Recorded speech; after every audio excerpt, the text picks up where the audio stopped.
കോട്ടായി ഗ്രാമപഞ്ചായത്തിൽ തൃശങ്കു ഇടതുമുന്നണിക്ക് ലഭിച്ച ഒരു സീറ്റ് നറുക്കെടുത്ത് പഞ്ചായത്ത് അധ്യക്ഷ സ്ഥാനവും ഭാഗ്യത്തിന് വിട്ട് മുന്നണികൾ. കോട്ടായി ഗ്രാമപഞ്ചായത്തിലെ ചെമ്പൈ വാർഡിൽ ഇരു സ്ഥാനാർത്ഥികൾക്കും ലഭിച്ചത് 400 വീതം വോട്ടുകൾ. നറുക്കെടുപ്പിൽ ഇടതുമുന്നണിക്കായി ഭാഗ്യം. മഠത്തുംപടി വാർഡിൽ CPM സ്ഥാനാർത്ഥി ജയിച്ചത് വെറും 17 വോട്ടിനും. ഇതോടെ ഇരു മുന്നണികളും 6 വീതം സീറ്റുമായി ഒപ്പത്തിനൊപ്പമാണ്.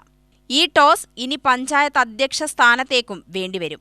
BJPക്ക് ഇവിടെ 4 സീറ്റുകളാണ് ലഭിച്ചത്. 45 വർഷമായി ഭരണത്തിലിരുന്ന ഇടതുമുന്നണി ഭരിക്കാനുള്ള നീക്കത്തിലാണ്. ഭാഗ്യം ആരെ തുണയ്ക്കുമെന്ന് വ്യക്തമല്ല. BJP വിട്ടുനിൽക്കാനാണ് സാധ്യത.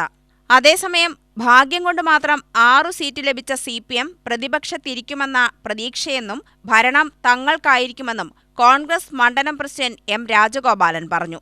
കോട്ടായി ഗ്രാമപഞ്ചായത്ത് തെരഞ്ഞെടുപ്പിലെ ഐക്യ ജനാധിപത്യ മുന്നണി സമിതിക്ക് 8 സീറ്റുകളും ലഭിക്കേണ്ടതാണ്.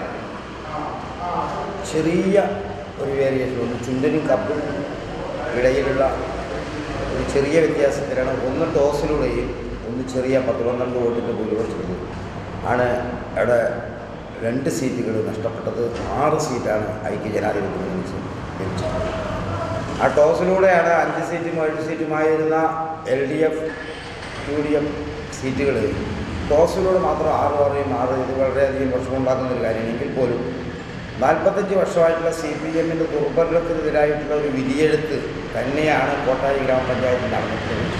പഞ്ചായത്ത് ഭരണസമിതി UDF അധികാരത്തിൽ വരണമെന്ന് ആഗ്രഹിക്കുന്ന ഒരു ജനതയുടെ സാക്ഷാത്കാരമാണ് UDFന് ഇത്രയധികം സീറ്റുകൾ ലഭിച്ചത്. അതേസമയം അവിടെ BJPക്ക് 4 സീറ്റുകൾ ലഭിച്ചിട്ടുണ്ട്. അവിടെ എന്ത് തന്നെ വന്നാലും ശരി, ഐക്യജനാധിപത്യ മുന്നണി കോൺഗ്രസ് നേതൃത്വം നൽകുന്ന ഒരു പഞ്ചായത്ത് ഭരണസമിതി അവിടെ അധികാരത്തിൽ വരും. ജനങ്ങളിൽ കോൺഗ്രസ് അർപ്പിച്ചിട്ടുള്ള ചില വിശ്വാസം ഉണ്ട്. ആ വിശ്വാസം പൂർണ്ണമായി കാത്തു സംരക്ഷിക്കും. തൊഴിലുറപ്പ് തൊഴിലാളികളെ സംബന്ധിച്ച് 100 ദിവസത്തെ തൊഴിലും 500 ദിവസത്തെ വേതനം നൽകുക എന്നുള്ളത് കോൺഗ്രസ് അവർക്ക് നൽകിയിട്ടുള്ള വാഗ്ദാനമാണ്. തൊഴിലുറപ്പ് പദ്ധതിയും ആശുപത്രി നവീകരണവും കാര്യക്ഷമമാക്കും. BJPയുമായി ഒരു നിലയ്ക്കും സഹായം തേടില്ലെന്നും CPMന്റെ അക്രമ രാഷ്ട്രീയമാണ് അവരുടെ തിരിച്ചടിക്ക് കാരണമെന്നും കോൺഗ്രസ് നേതാവ് പറഞ്ഞു. UTV news, Palakkad.